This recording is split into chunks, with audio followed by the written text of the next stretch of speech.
pero particularmente está con muchos incumbentes, está con muchos parlamentarios cuestionados, que son parte de la crisis, difícilmente va a poder dar una salida de legitimidad a dicha crisis. El Congreso no está inhabilitado por su origen. Jugamos el binominal, se estableció el binominal. Está cuestionado porque todavía no sabemos cuántos parlamentarios están cuestionados, ni siquiera si se van a inhabilitar. Soy de los que cree que si hay ministros involucrados, tienen que dar un paso al lado, inmediatamente. Y lo hemos dicho reiteradamente. Y si hay parlamentarios y sus partidos creen de que la ética tiene que ser paralela, convergente con la política, debieran efectivamente inhabilitarlos. Ni una de las dos señales ha sido dada por los poderes del Estado. Ni hay parlamentarios inhabilitados por sus partidos, ni hay ministros marginados por el gobierno. Y por lo tanto, la crisis se profundiza, pues es la institucionalidad la que está en juego. Creo que hoy día el quiebre no es entre derecha e izquierda, no es entre gobierno y oposición, no es entre liberales y conservadores. La crisis es entre institucionalidad y ciudadanía. Está exactamente lo mismo. A mí los que me han chuchado en la calle no me preguntan si soy de la UDI, si soy del MAS, de la DC. En general lo que hay es una rebelión contra todo rostro de autoridad, porque la política ha devenido en abusadora. Quizás siempre lo ha sido, pero desde el abuso de la farmacia, el abuso de la FP, el abuso bancario, el abuso de la Polar, el abuso de los pollos, el abuso de los curas, no digo en la Iglesia Católica, el abuso de los curas pedófilos, y bueno, el abuso de los políticos. Y por tanto hay una categoría de abusadores que se instala y que instala una rebeldía y una rabia contenida ciudadana muy potente. Por tanto, yo creo que me dicen que ética y política de manera conjunta, no están separados en el ámbito de la exposición. Y yo diría que los padres fundadores, la verdad es que uno dice ¿a dónde mirar en medio de la crisis? Hacia adelante, complejo, el futuro es incierto. En el actual, liderazgo. ¿Qué liderazgo? Al parecer están todos cuestionados. En el pasado reciente es de amplio cuestionamiento. Tal vez mirar a los padres fundadores. Los norteamericanos, sometidos a esta crisis, siempre miran a los padres fundadores, van a Washington. Y tratan de buscar en la generación de la Constitución una fórmula de apoyo. Si uno diría que hay que ir atrás, uno diría tendríamos que ir a los principios. Libertad, igualdad, fraternidad, en definitiva, principios básicos que puedan determinar el orden de salida de la crisis. Esta crisis y su salida van a marcar lo que viene en materia municipal y también presidencial. Sin crisis, comillas, teníamos 9 candidatos, con crisis hay más de 2 dígitos, eso se lo firmo inmediatamente. Y en especial, 2 amenazas muy potentes, que son el populismo y son el abstencionismo. Es decir, la salida de esta crisis, si no es una salida que tiene una amplia cobertura ciudadana, sin una amplia cobertura ciudadana, la salida va a ser o populista o abstencionista. Es decir, o van a haber una lucha por decir que se vayan mediante una expresión de acción, favoreciendo un candidato. Farca la lleva completa en esta, y el abstencionismo, yo no sé cómo va a ir a motivar. El puerta a puerta va a ser, hay que ser valiente, ir a buscar la puerta para ir el voto en las municipales, o hay que ir con armadura, o ser lo suficientemente carepalo para golpear esa puerta. Pero va a ser una campaña compleja, y yo creo que dependiendo de la salida de esta crisis, esto va a marcar fundamentalmente 2 elementos básicos de la ciudadanía. 1, la reconfianza en la política. 2, la instalación de la ética como un elemento fundamental, porque quienes están cuestionando aquello lo hacen desde la necesidad de lo común. O sea, nadie está criticando a los políticos para salvarse, ¿cachai? Solo hay una crítica a la política desde el sentido común de lo plural, de lo colectivo. Se quiere un cambio profundo colectivo. Por lo tanto, no hay individualismo ni egoísmo en la demanda del cambio. Hay un sentido profundo de la ética en quienes demandan un cambio de la política, porque es un cambio hacia lo colectivo. Sin embargo, yo estimo que la única salida, y en esto no hay consenso, al menos en la nueva mayoría, y puedo hablar los de aquí, ni Fer ni Jackson pueden hacerlo. Yo soy presidente de un partido político, miembro del Comité Político de la Moneda, y por lo tanto no hay consenso en la forma de la salida. Y creo que la única salida es dotar a la presidenta de la facultad de convocar un plebiscito vinculante, y instalar en la Constitución la reforma constitucional a través del plebiscito. Para hacer esa reforma se requieren 25 votos hoy en el Senado, con los 38 senadores, 25, 2/3. Y tenemos 21, la nueva mayoría. Si le sumáramos a Bianchi, a Horvath y a Lili Pérez, hacemos 24, no alcanza. Y por tanto, una salida negociada sería la peor de las salidas, sería la cocina de Saldívar, la cocina de Larraín, el líder de no sé quién. O sea, claramente una salida mediante el expediente de un acuerdo político es inviable. Y por tanto, lo único que cabe es que la presidenta convoque un plebiscito y ponga las cartas sobre la mesa. Y ese plebiscito diga dos cosas. Uno, reforma constitucional para instalar el plebiscito como mecanismo de reforma, cambio de la Constitución, nueva Constitución, pero a su vez tenga una bidireccionalidad de este poder al Ejecutivo. Es una monarquía presidencial, eso es peligroso, es un cambio dentro de la Constitución del 80, y también, y por cierto, el único parámetro de equilibrio es dotar a la ciudadanía, es decir, la Constitución la reforma la ciudadanía o la reforma del Ejecutivo. La ciudadanía juntará su firma, un par de millones, hay que fijar el guarismo, y la presidenta podrá convocar. Yo solo quiero decir de que es la única manera que veo la posibilidad, no veo a la presidenta anunciando el domingo o el 21 de mayo, termino, una fórmula diciendo lo que eso lo van a discutir todos los incumbentes. Y como dicen que hay un paquete de los diputados y senadores con boleta del gran empleador, que Sokimich, todo el mundo trabaja para Sokimich, ¿no? Es un empleador de carácter nacional.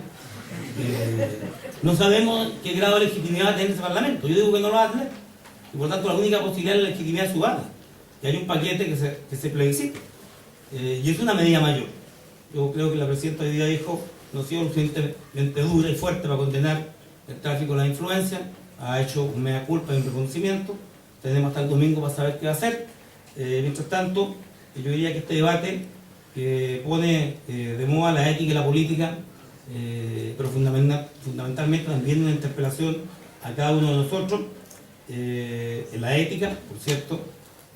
Ustedes son de la Universidad de Concepción todavía, ¿no? La mayoría. Esta es una universidad privada, pero con sentido de lo público.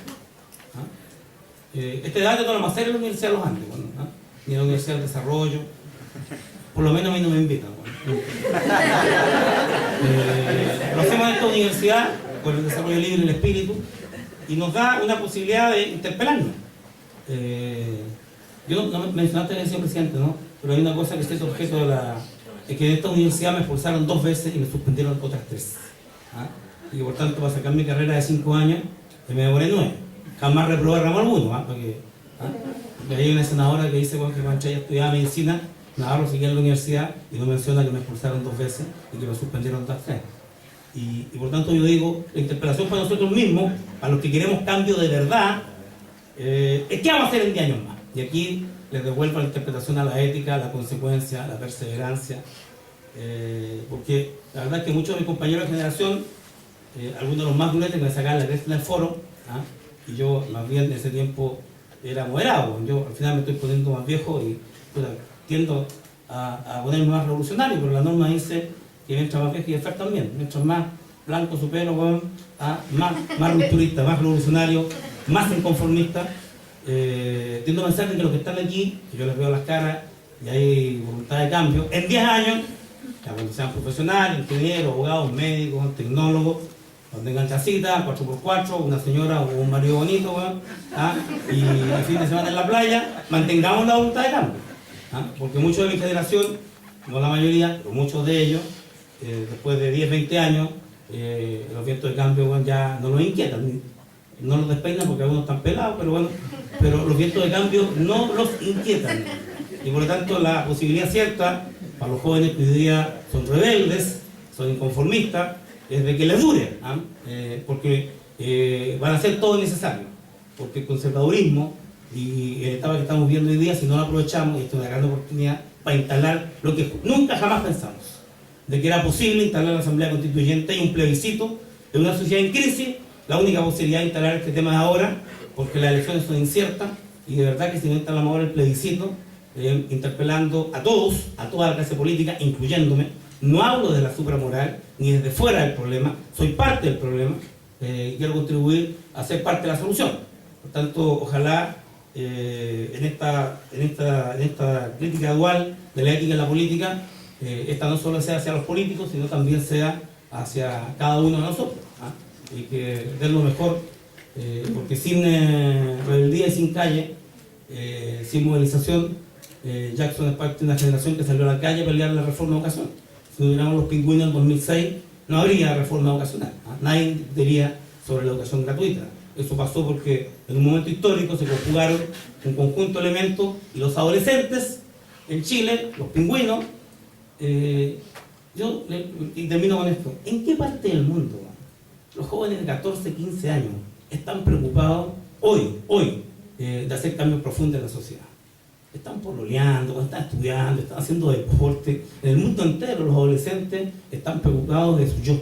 En este país los pingüinos estuvieron preocupados del todo, de nosotros, y instalaron un proceso de cambio que partió desde lo único que podían hacerlo, los que estaban fuera del sistema. No tienen tarjeta de crédito, no trabajan, ¿ah? Se pueden rebelar contra sus padres, contra la sociedad. Partió por los que no tenían ningún compromiso. Y fue un buen comienzo, porque apenas surgen los compromisos, se pone a prueba la ética. Y en el mundo del trabajo, a la cual muchos de ustedes van a ingresar pronto, la ética personal y colectiva se les va a poner a prueba de manera inmediata. Porque en la selva del trabajo, donde es todo competencia, donde hay valores de ganar a toda costa, nuestra ética se pone a prueba a cada minuto. Yo por último decirles de que mi tema con la ética no es con ese UM, con Sokimich, mi tema es más bien con DICOM.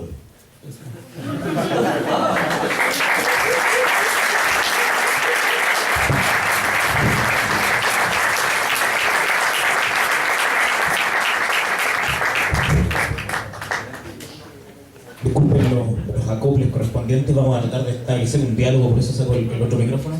Agradecemos por supuesto la intervención del senador Navarro, y rápidamente voy a la primera pregunta. Voy a hacer una pregunta directa a cada uno, pero pueden replicar los otros dos expositores también. Alfredo, nos planteaste en el comienzo de tu exposición de que había una contraposición, una negación entre ética y sistema neoliberal, que ahí ya estamos hablando de dos cosas que están contrapuestas. ¿Cómo nosotros, en esta lógica de romper con el sistema neoliberal, que se le atribuye la culpa de las reglas del juego en la que nosotros estamos circulando, cuando hay una apropiación ciudadana de este sistema, cuando el bienestar, como lo planteaba el diputado Jackson, está en tener el mejor auto, tener casa, tener la tele más grande? Entonces, pareciéramos ver que hay cierta comodidad en este sistema del consumo, donde el bienestar es tener cosas. ¿Cómo nosotros rompemos con este sistema que pareciera que nos acomoda a todos en cuanto podemos tener cosas?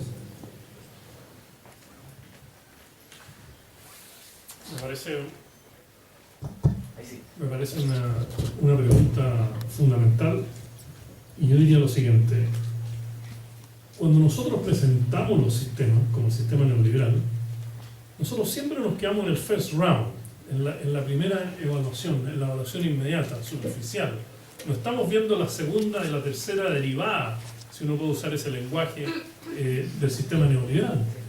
O sea, el sistema neoliberal produce consumo, pero el consumo está destruyendo todo el medio ambiente, está destruyendo la fibra social, estamos produciendo muchas cosas, pero llenos de relave, contaminación de los niños en el norte por metales, estamos destruyendo los bosques nativos, estamos destruyendo el mar y todo eso.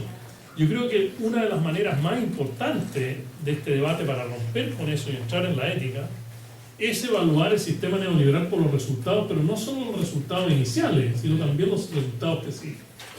Nosotros en la profesión de economista ambiental hay un tema clave, que es el tema de las externalidades. Yo no sé si lo estudian en la universidad o no, pero cómo se generan estas externalidades. Es decir, los muros de la empresa no terminan con las panderetas de la empresa, van mucho más allá de la empresa. Empezar a hablar de conectar los puntitos con el tema de la salud, por ejemplo. O sea, estamos hablando de hacer de Chile un país exportador de alimentación, pero si lo vamos a hacer con productos transgénicos, estamos hablando de otra cosa. O sea, no sé si me entiende la forma de abrir esto. No es una pregunta fácil, pero hay que romperla por ese lado. Es decir, cuando venga el debate sobre el sistema neoliberal, tenemos que preguntarnos cuánto contribuye a otras cosas que no sean el consumo, los valores, la cultura, la educación cívica, la identidad nacional. Y realmente el sistema neoliberal nivela por abajo y por lo tanto destruye nuestros valores, destruye esta ética, destruye toda esta capacidad de funcionar. Y de hecho, la globalización es un acelerador de esto. Yo he dicho ya muchas veces de que los economistas pasan por eras. La era de la liberación del comercio total, la era de la protección total. Yo creo que en este momento nosotros tenemos que ir siendo muy cuidadosos de no seguir con este sistema neoliberal abierto a todo. Yo creo que tenemos que proteger lo nuestro, tenemos que proteger realmente lo que tenemos. Y para eso tenemos que tener un modelo, tenemos que tener un horizonte común. ¿Para dónde vamos? Y ahí está el tema de la Constitución, ahí está el tema de la visión de futuro. Humildemente presenté una visión de futuro en la campaña y la gente me dijo, mire, muy interesante, maravilloso, pero vuelven 30 años más, no hay conciencia. Y otros me tomaban la espalda, disculpa, me tomaban el hombro y me decían, Alfredo, estamos en Chile. No sé, no, que estamos en Chile. Yo le decía, mira, cuando tú me dices estamos en Chile, tú estás comprando un billete para echarle un estadio de la destrucción del país. ¿Qué es lo que me estás diciendo? ¿Que todos tenemos derecho a destruir el país? Nosotros podemos tener todo tipo de dinero, todo tipo de cosas, pero si no hay agua, este es un tema serio. El año pasado yo dejé de tener agua, este año tampoco tuve agua. Tuve que hacer inversiones increíbles para poder tener agua. Y esa sensación de no tener agua le da a uno una sensación de cuáles son las prioridades para salir de este tema. Y finalmente quiero decirte que mucha gente piensa que la ética es como ir a una clase de filosofía. La ética es el deber ser. Y el deber ser en lo colectivo, como hemos hablado. ¿Qué queremos ser como país? ¿Por qué nosotros no tenemos derecho a decir, mira, queremos ir por otro ritmo? Hoy día nosotros somos los esclavos de la economía. La economía no es la esclava nuestra, nosotros somos los esclavos de la economía. Y hay gente que te dice, mire, lo que usted dice es muy interesante, pero yo el lunes tengo que pagar la tarjeta de crédito. Yo el martes tengo que ir a ver el asunto de los niños. O sea, nos metieron en un sistema en que estamos diciendo, no se puede romper. Yo le quiero decir al país que el sistema sí se puede romper. No es necesariamente romperlo en el sentido de crear caos, pero quien no tiene el coraje de cambiar este sistema, nunca va a tener el coraje de cambiar la política, nunca va a tener el coraje de hablar de la ética y practicarla, nunca va a tener el coraje de tener una nueva universidad, nuevo civismo, nueva política y nueva economía. Muchas gracias.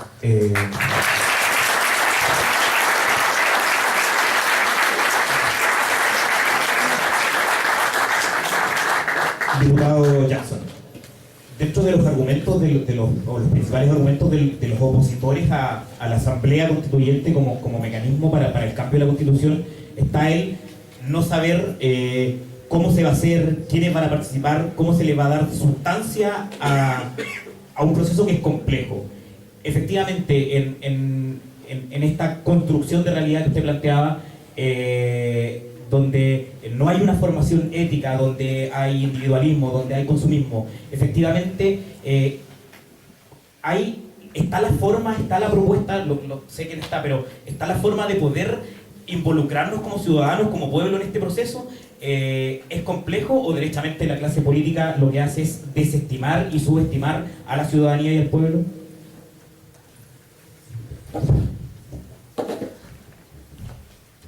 Yo creo que para intentar responder esa pregunta, creo que hay dos tipos de personas que se oponen a la Asamblea Constituyente. Aquellos que, sin importar el mecanismo bajo el cual se cambien las reglas que no quieren cambiar, se van a oponer. Es decir, ya sea porque hay votos legítimos para cambiar cada uno de los artículos de la Constitución, se opondrían igual y dirían que esto hay algo viciado y lo llevarían al Tribunal Constitucional y dirían que esto es populismo y dirían todas esas cosas. Cualquiera sea el mecanismo, porque doctrinariamente fueron los que impusieron este sistema, hicieron las reglas para que no se pudiera cambiar. Esos son un grupo. Entonces, su crítica más bien no tiene que ver ni con la forma ni con nada lo institucional o no institucional, tiene que ver con que no quieren que haya un sistema distinto al que ellos creen y que dejaron bajo varias llaves cerradas. Entonces es un tema difícil de persuadir, no hay mucho que persuadir en ellos o convencer con argumentos, sino que es más bien una doctrina donde ellos no quieren modificar las reglas que ellos impusieron porque desde mi punto de vista no son demócratas, o sea, carecen del espíritu demócrata necesario para poder estar en un país donde se pueden cambiar las reglas, donde son dinámicas, donde están sujetas al escrutinio del pueblo. Y hay otro conjunto de personas que más bien la posibilidad de una asamblea constituyente genera una incertidumbre, porque evidentemente pone en disputa todas las reglas en las cuales hoy día nos basamos. Por lo tanto, la incertidumbre de no saber cuál es el espacio de poder que van a tener en la decisión de esa futura constitución es la que les hace dudar de este mecanismo. Yo estoy seguro que si es que, no sé, voy a poner hay algunos parlamentarios, no sé si la mayoría, pero varios de la nueva mayoría, o para decir un partido, no sé, la Democracia Cristiana, que no están a favor de la Asamblea Constituyente. Hay otros que sí, no me gustaría meterlos todos al mismo saco porque ha crecido y ha aumentado cada vez más el número de parlamentarios que están en esto. Si es que ellos tuvieran la certeza de que tuvieran mayoría en una Asamblea Constituyente, por ejemplo, les daría lo mismo apoyar la Asamblea Constituyente. Estarían a favor de la Asamblea Constituyente, porque sabrían que tendrían un espacio de poder suficiente para poner sus términos. Entonces, hay también otro grupo que no es que esté en contra de la Asamblea Constituyente, sino que cree que esas reglas le darían un espacio minoritario al que actualmente tienen para poder influir en las decisiones finales que se tomen. Y por otro lado estamos tratando de empujarla desde distintos puntos de vista. Hay quienes creen que la Asamblea Constituyente es como que va a mejorar todo y que todos los resultados tienen que ser como uno quiera. Y yo creo que no, que si es que se llega a dar la Asamblea Constituyente, que es algo bastante difícil que ocurra, pero que yo creo que hoy día tiene más chances de lo que nunca ha tenido en mucho tiempo, pero sigue siendo muy difícil, es un espacio en disputa. No un espacio que donde ya estén ganados todos los contenidos, es un espacio donde vamos a tener que hacer una educación popular para que las personas entiendan por qué la Constitución les influye en sus vidas, por qué la Constitución debiese normar cosas que sí nos afectan. Y ese trabajo de primero convencer y posteriormente ofrecer una alternativa de cómo debería ser o no ser una Constitución va a ser un trabajo complejísimo. Entonces yo al menos no daría por ganada la disputa ideológico constitucional con el solo hecho que haya una Asamblea Constituyente, sino que eso es un paso importantísimo para ir a disputar esos contenidos de fondo donde existe la posibilidad que ganemos o que perdamos. Y hay que estar claro en que uno puede perder ciertas cosas que uno quiere ir a disputar ahí, y si es que uno tiene espíritu demócrata está disponible a perder también estos contenidos, por más que uno quiera ganarlo. Entonces yo creo que quienes se oponen por dos razones. Uno, porque bajo ningún motivo quieren cambiar los contenidos actuales de la Constitución, que son más bien los doctrinarios que la formaron, o los descendentes o los herederos de Jaime Guzmán, básicamente. Y el otro grupo, más que por doctrina, es por incertidumbre, porque una Asamblea Constituyente efectivamente abre el poder, abre las llaves de la democracia, y hay quienes creen que pueden quizás caer subrepresentados de lo que están actualmente, y en política nadie quiere perder poder. Entonces yo al menos creo que hay quienes ahí no quieren ceder esa pasada, y yo ahí creo que hay que empezar a convencer cada vez más. O sea, las alternativas para poder tener un plebiscito con una Asamblea Constituyente requieren de 3/5 bajo algunas modificaciones constitucionales. Entonces esos 3/5 yo creo que sí se pueden llegar a convencer solo si es que hay movilización y conciencia ciudadana, pero si es que lo mantenemos en un nivel de élite, ya sea élite cultural, élite intelectual, etcétera, en estos foros, etcétera, difícilmente vayamos a poder conseguir esa presión que asuste a los políticos a que si es que no se comprometen con una solución de este tipo, que es mucho más legítima que las otras, pueden perder su espacio, puede irles incluso peor. O sea, la alternativa distinta a la Asamblea Constituyente hay que pintarla como peor, o sea, les va a ir peor si es que no se comprometen con una solución, y eso requiere masificar la demanda y explicarla mejor, porque hasta el día de hoy tenemos que ser autocríticos, no lo hemos sabido explicar bien.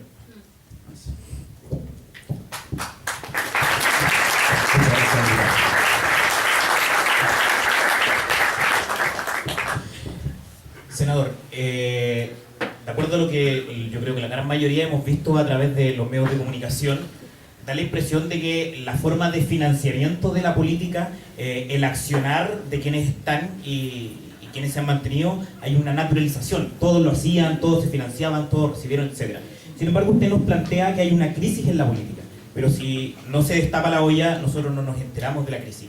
¿Cuál es la crisis? La crisis es que haya una desestabilización una ingobernabilidad de acuerdo a lo que nosotros estamos sabiendo como ciudadanos, o la crisis está en la forma del accionar político desde el regreso de la democracia hasta la fecha?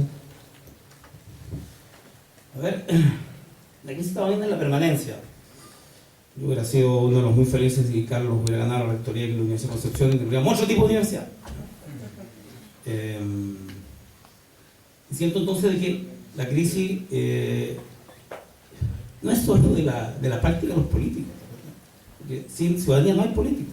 O sea, aquí hay una responsabilidad compartida, porque mi pregunta es, cada vez que enfrentamos un debate y hay gente que se opone al cambio de las por ejemplo, de las AFP, y el trabajador le pregunto por qué votaron, y votaron a favor de quienes defienden la AFP. Y estaba encontrando con contradicciones a diario, y al final la respuesta es, puta, es que no sé, que nos ayudó, bueno, que puso la sede, le puso techo a la sede del club. Yo digo, pero la AFP es tu jubilación, porque aquí tenemos un sistema fallido. Entonces, uno dice, la responsabilidad que es solo de los políticos. Entonces decía que los gobernantes debían ser los sabios, los sabios los que debían gobernar.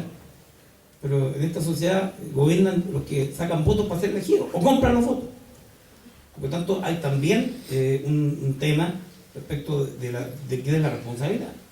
Por cierto, que la crisis es de los políticos, de los conductores, ¿sí?, de los que toman las decisiones. Pero aún con la precariedad de esta constitución, la gente igual tiene la posibilidad de primero castigar con el voto. Mayoritariamente la gente sí o no vota. Y ahí está el resultado.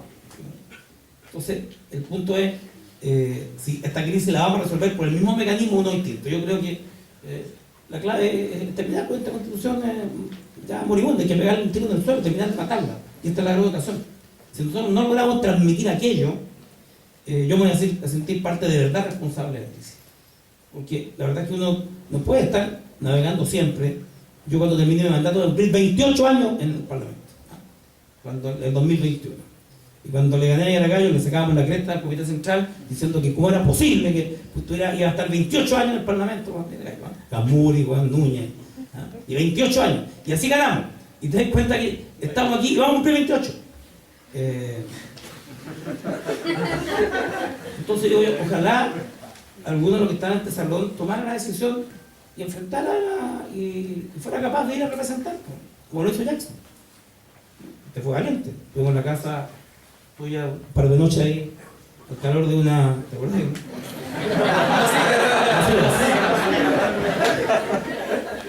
Porque había dudas, ¿cachai? O sea, dudas. ¿Cómo enfrentarlo? Desde dentro, desde fuera. Y yo creo que en medio de la mierda que hay, o sea, tomar una decisión de estar allí, una decisión valiente. Porque la verdad es que te vaya a contaminar. Pero es una decisión que es una salida. Yo, irónicamente, le digo, cuando me falta, digamos, para ir a una marcha y le agarran, yo obviamente voy igual porque siempre son más los que te acercan favorablemente que los que te sacan la cresta, pero siempre hay una proporción mayoritaria, yo no sé qué con lo mejor. Porque la otra día, yo le digo a los muchachos, yo tengo para comprar 100 trajes, ahí verde oliva en la Roma Americana, 100 cajas para saco dormir, y el bus de Navarro, que está viejito, está disponible, va a ir a la montaña. Y va a esperarlo, ¿Por dónde comienza el cambio? O sea, en esta cruda realidad. Porque si la verdad es que yo me equivoco en el diagnóstico, cómo salir de la crisis, siendo líder, en el concepto, digamos, de autoridad, comete un error imperdonable. Pero también siento que si efectivamente lo que están llamados a hacer los cambios, que son mayoritariamente los ciudadanos, no creen que tengan la capacidad para hacerlo, vamos a estar en una crisis permanente y una sociedad ampliamente cuestionada. Entonces, la política está cuestionada. Una solución sería que se vayan todos. Mi pregunta es, si se van todos, ¿quiénes van a estar para hacer las cosas? ¿Me explico, no? Entonces, yo espero que haya formación política en esta educación, ¿sabes? Y eso no pasa solo por la educación cívica que tanto mencionamos y aprobamos, ¿sabes? Eso pasa por vocación, por vocación de liderazgo, no solo por saber cuántos diputados o senadores hay, sino por una vocación de querer cambiar las cosas y asumir los liderazgos. Y yo siento que entonces la crisis, cuya responsabilidad mayor la tienen los políticos, pero yo cabe decir en mi favor que fui parte de una generación que recuperó esta democracia. Y digo parte de una generación, fui presidente del 88, el año del sí, el no. Y me tocó liderar el no en esta región del Biobío, como presidente de la FED. Y fuimos parte de una generación que recuperaron lo que otros perdieron. Y después llegó la democracia y los marginaron a casi todos, porque no habían estudiado, no tenían título, en general fueron marginados. Y llegó y se instaló una generación que venía desde el exilio, que había estudiado, que habían dejado la cagada del TICHER, digamos, pero que al final habían vuelto y estaban más o menos preparados. Yo en el primer comité central del Partido Socialista en La Serena, el año 90, tuve la ingenuidad de pensar que iba a haber una evaluación de qué pasó al frente del TICHER. Cuando hubo el país, como se votó el Partido Socialista, eran 4 vertientes, estuvo 4, y que aquí va a haber una evaluación, porque si el partido después de la altura sale, vamos a hacer una evaluación sobre lo que pasó. Nadie dijo una palabra. ¿Por qué? Porque el 70% de los que allí estaban eran parte de esa generación, me explico, ¿no? Había una cercanía histórica muy encima para asumir responsabilidades, y no hubo una evaluación. Yo siento que hoy día es distinto. Hoy día yo soy parte de esa generación que ha conducido y que no ha logrado resolver la crisis. Y por lo tanto me siento interpelado. Y creo que, y por lo menos estoy dispuesto para enfrentar la autoevaluación de qué debemos hacer. Y quien conduzca, lo veremos. Pero creo que esto lo hemos compartido, disculpa mi intención, y yo espero que algunos se atrevan a estar, como lo hizo Jackson, como lo hizo Camila, por mucho que lo critiquen. Yo creo que fue una parte fundamental dar la pelea de adentro. Algunos la dan de la calle, pero también está la parte de adentro, y creo que esto no tiene salida si no hay una dualidad, si no hay una pelea desde dentro del Parlamento y desde la calle en lo social, y no tienen por qué ser contradictorias si coinciden en el mismo objetivo, que es el cambio, la nueva constitución, en definitiva la nueva sociedad. Hay que aprovechar los liderazgos como el tuyo. Fer, ¿cuánto encontrar un hombre que venga del mundo, como estaba otro día, de haber liderado el BID, de haber visto al monstruo en su entraña, en Washington, y percibir, digamos, que el monstruo hay que combatirlo y derrotarlo? Son pocos los que sobreviven a aquello, pero hay una generación que también, si nos demoramos mucho, va de salida, ¿me explico, no? Y entonces siento que aquí hay que conjugar sabia nueva con experiencia, con la experiencia importante que afortunadamente tenemos. Escuchar el FER siempre un agrado y una incitación a la reflexión para la acción. Gracias. Muchas gracias, senador.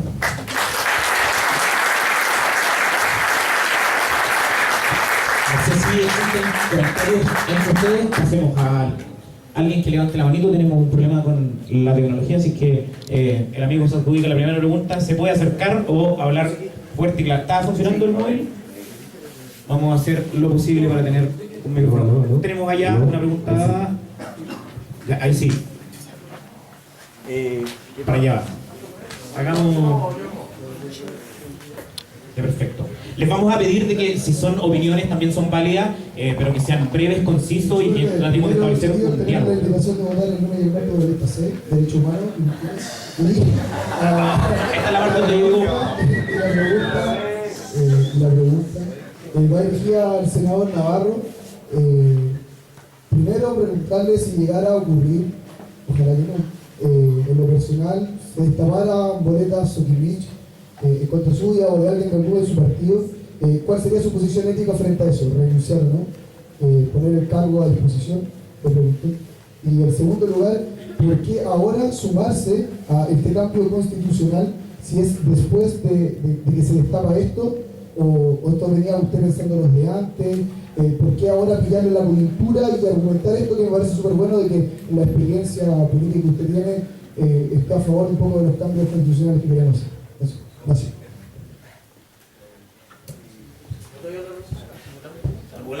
Responden de inmediato, sí, respondan al tiro. Tranquilo, tenemos palabras dadas, va a la lista.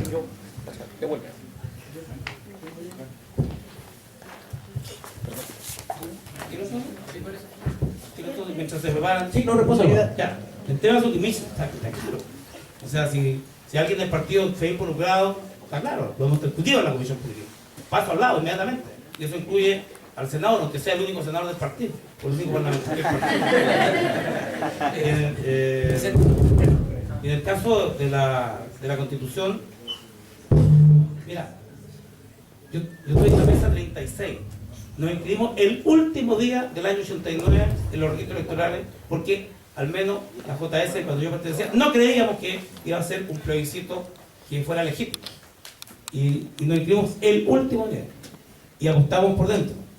La invalidez de la Constitución es del 80, yo voté el 80, lo dije, y hemos venido acumulando espacio y hemos venido combatiendo esta Constitución como podamos. Y yo tomo una decisión, no voto ninguna reforma más, me explico, ¿no? Porque la reforma parcial no dio resultados y hasta hace poco atrás había poco espacio para abrir este debate. Hoy día cambiaron totalmente las condiciones, está abierto todo el espacio y toda la posibilidad, y hemos propiciado el cambio constitucional de manera permanente y real. Yo he hecho afirmaciones que nadie responde en este país. Yo he dicho que la Constitución de la República Bolivariana de Venezuela es infinitamente más democrática, más legítima que la Constitución de Chile. Y no se escucha más, no hay debate. No hay espacio en televisión para la Asamblea Constituyente. Explico, ¿no? De foro debate. No me invitan a ninguna. No me invitan a ningún programa. Por tanto, hemos estado de manera permanente, lo que hemos tenido sobre análisis, sobre la factibilidad. Y creo que hasta antes de esta crisis política de dinero, la posibilidad de que alguien se preocupara de ponerla en la agenda de cambio desde el gobierno, desde la nueva mayoría, iba a ser, como dice Camilo hoy día, que mejor que el Congreso lo haga, ¿me explico, no? O, como dice Saldívar, que hay que juntar un grupo de expertos a discutir una nueva constitución. Ese era el mecanismo posible, porque había que negociar. La UDI por primera vez se va a enfrentar a elecciones sin financiamiento secreto y sin binominal. O sea, sin muletas. Van a tener que caminar por primera vez. Y esto va a cambiar, muchachos. Va a cambiar significativamente el cuadro electoral, los resultados dependiendo de la salida de la crisis, porque han cambiado los escenarios políticos. Yo aspiro entonces a aprovechar este escenario y arrancar para adelante, terminando de voltear esta constitución. Pero eso no se va a hacer por los parlamentarios que hoy día están en el Congreso, porque hay dudas, no hay consenso, incluso dentro de la nueva mayoría. No hay consenso de que haya que terminar con esta constitución, y menos aún de la Asamblea Constituyente. Por lo tanto, solo cabe cambiar el Congreso, porque la otra fórmula es la montaña. ¿Me explico, no? O sea, la única vía posible es un plebiscito para instalar el mecanismo y tener una mayoría parlamentaria. Las asambleas constituyentes de Bolivia, de Venezuela, de Ecuador, fue un gran proceso revolucionario de instalar al presidente Correa, al presidente Chávez, al presidente Evo Morales, obtener una mayoría en el Parlamento, y con esa mayoría se convocó a la Asamblea Constituyente. ¿Me explico, no? Se ganó mayoría dentro del Parlamento, y no era posible, porque esas constituciones albergaban los mismos males que la nuestra. Por lo tanto, la oportunidad 2017 es una gran oportunidad si efectivamente logramos comprender la fuerza y motor del cambio, aunque no nos guste del todo. Muchas gracias. Buenas tardes, mi pregunta es para el diputado Jackson. Entiendo que por tus estudios deberías tener cierto nivel de conocimiento de este tema. Mi pregunta es, ¿cuál crees que es el rol actual de las tecnologías de la información en el orden social, y cuál es su rol futuro? Y si crees que algún día estas tengan algún nivel de autonomía en la toma de decisiones que afecten a la sociedad.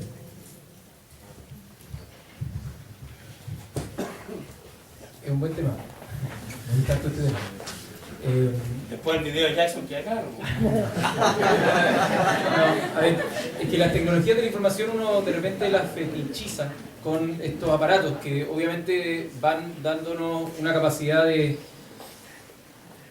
ser comunicadores, y de que el costo de comunicar sea el mismo que el costo de recibir. Por lo tanto, se están revolucionando las formas de comunicación de masa.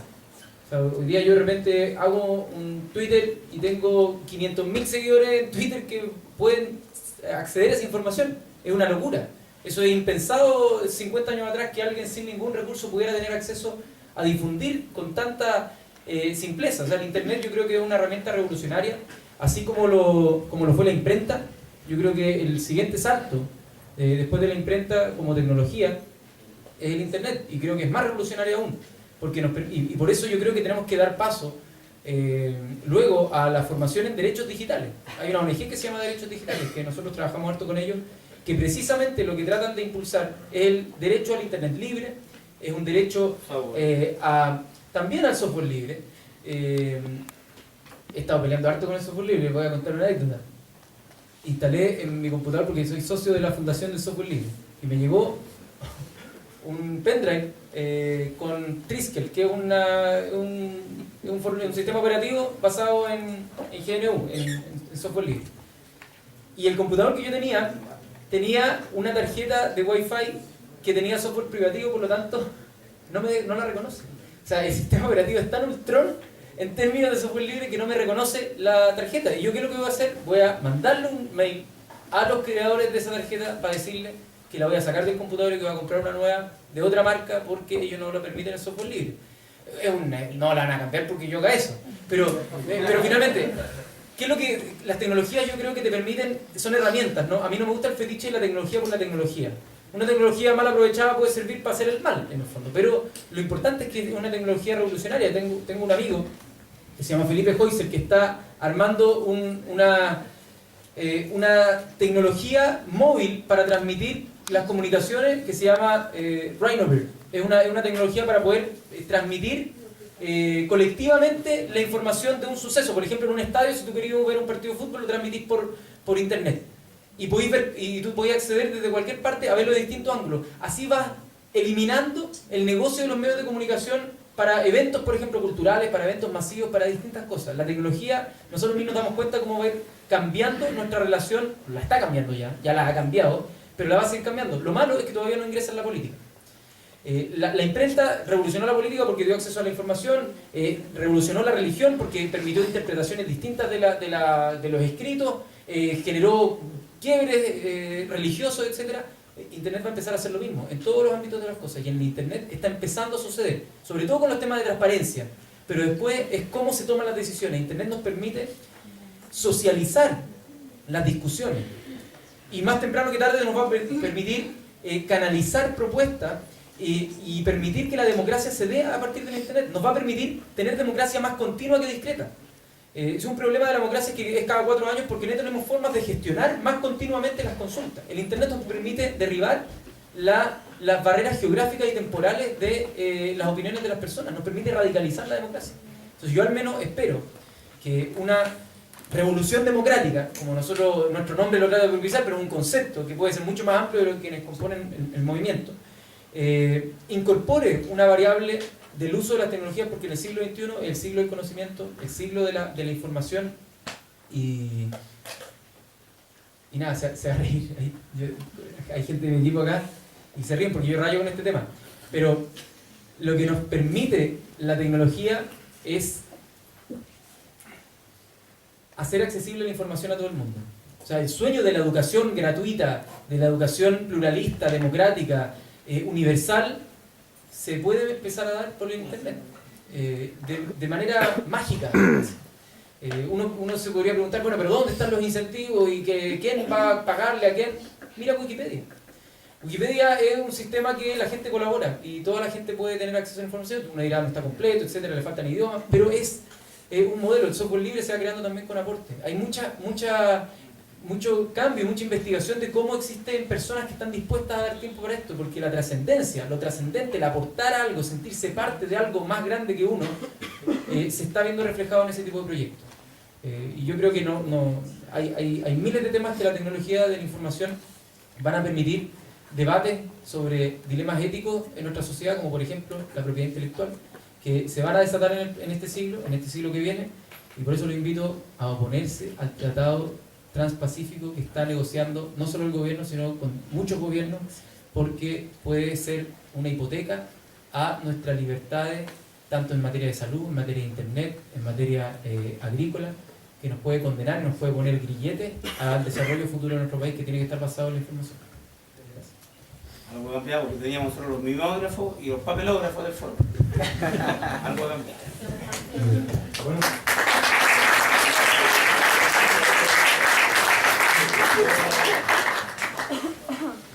Bueno, me presento, soy un estudiante de ingeniería civil. Yo tengo varios puntos que he notado, partiendo, a mí me ha sorprendido que personas que vienen a un debate, un foro de ética, y disculpen, no sé si va a ser radical o lo que puedan decir, pero que la primera pregunta esté primero introduciendo un tema totalmente ajeno a esto, que es totalmente personal, porque yo, o sea, imponer mi criterio ante los demás, que voten por mi lista, discúlpenme, pero siento que si venía a un debate sobre ética, partimos mal, sí, claramente, partimos muy mal. Lo segundo es que también me ha sorprendido, discúlpenme, pero me ha sorprendido que personas lleguen a cargar su celular a un, discúlpeme, compañero, pero... Soy italiano, no puedo votar. No, sí, lo siento. Sí, pero siento pero bueno, no necesariamente usted, pero ha habido muchas personas que están pendientes de su celular. O sea, estamos hablando de ética y tú escoges venir a escuchar sobre ética y a debatir sobre ética. Preocupémonos de nuestra propia ética. Pero en fin, después de eso, quería preguntarle al señor Spain, más que nada, me gustó bastante su presentación y su ponencia. ¿Qué papel cumple aquí la educación? Siento que no ha sido tomada como un eje principal, porque para mí es como un eje principal de la solución de todo este problema. Algo dijo Giorgio sobre la educación y que se ha quitado, por ejemplo, horas de historia, se ha puesto más de matemática, cosas así. Algo también dijo el señor Navarro. Pero, ¿qué importancia tiene la educación en esto? O sea, cuando el señor Navarro dijo las horas de cívica no son tan importantes si no hay vocación. O sea, yo siento que si hubiesen más horas de cívica, no necesariamente de cívica, historia, si estudiáramos, si leyéramos, más serían las personas que tuviéramos vocación o que podría haber muchas más personas preocupadas del tema. Lo otro también, o sea, a mí me preocupa sobre una asamblea constituyente, si ahora estamos viendo que un congreso está podrido por la plata, el dinero. ¿Cómo nosotros podemos limpiar este proceso que queremos hacer de Asamblea Constituyente, limpiarlo de toda esta mugre? Pero principalmente, ¿qué opinas sobre la educación como un problema, o sea, como solución a este problema?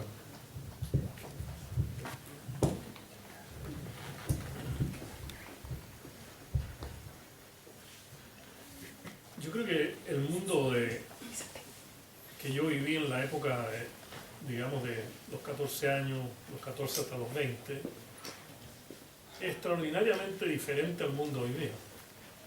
O sea, yo me acuerdo cuando fui a Los Cerrillos a ver el primer avión que llegaba a Santiago, un DC-3 que se demoró 2 semanas de Europa a Santiago, con 20 pasajeros, vestidos elegantísimos, con las señoras con sombrero. O sea, era una cosa imposible hoy día.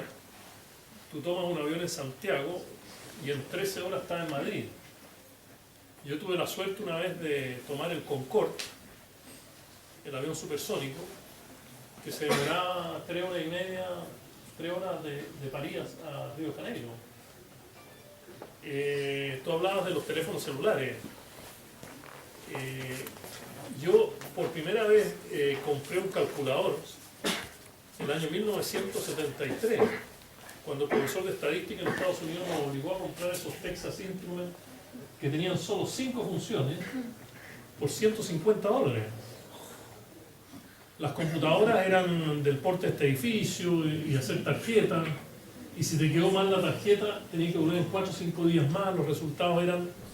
Y en esa época yo tenía más o menos 28 años cuando entré al Banco Mundial, y mi primer jefe puso en su evaluación que, en fin, muchas cosas bonitas, pero al final dijo: mira, esta persona no sé cómo va a ser como funcionario del Banco Mundial porque está haciendo muchas cosas en la computadora. Para él era un peligro de que yo pusiera datos en la computadora y pudiera hacer algunos análisis matemáticos de lo que se estaba haciendo. Yo recién venía con mi doctorado, así que yo venía con todas las ínfulas de saberlo todo, y realmente mi tesis doctoral fue pura economía matemática. Entonces yo hacía ciertas cosas de matemática y la gente pensaba que...